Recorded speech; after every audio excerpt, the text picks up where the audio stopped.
I got a question for you. What matters more for velo, flexibility or strength? So a new study just gave us one of the clearest answers we've seen. And if you're betting on shoulder range of motion, well, you might be a little disappointed.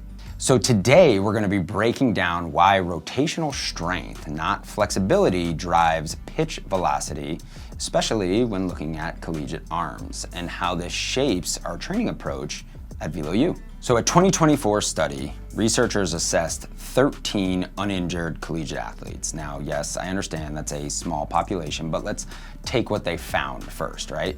They were testing both shoulder range of motion and rotational strength. Then they were trying to analyze how do these variables correlate with pitch velocity and joint loading using motion capture. And here's what they found. So they found that isometric and isokinetic IR-ER strength had strong correlations with velocity, having a p-value of 0.05. They found that external rotation strength at 90 degrees and at 180 degrees showed the strongest relationship with velocity. Stronger athletes, in addition, also produced higher shoulder compressive forces when they threw, meaning a greater internal load capacity when throwing. Now, there was no significant correlation found between shoulder range of motion and velocity or kinetic variables. So put simply, strong shoulders throw harder. Flexible shoulders don't necessarily. Now, this is by no means saying that mobility is not needed or flexibility is not needed.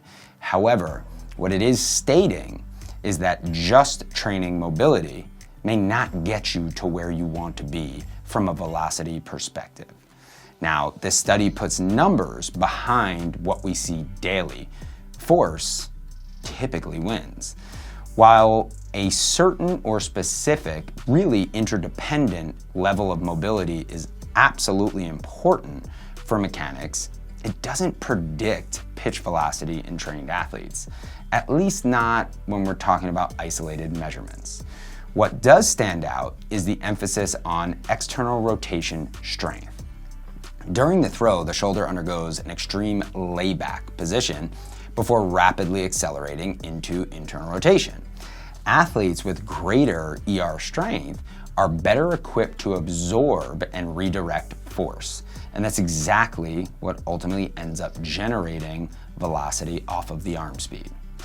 Also, the fact that strength, not range of motion, predicted shoulder compressive forces, meaning it predicted how much force the pitcher was going to experience, was one of the more powerful measures in this, because it also indicated to you that the ER strength was implicated in creating the speed or torque that you were experiencing during the throw. How do we use this information, and how does this align with how we train in-house using data or training design, right?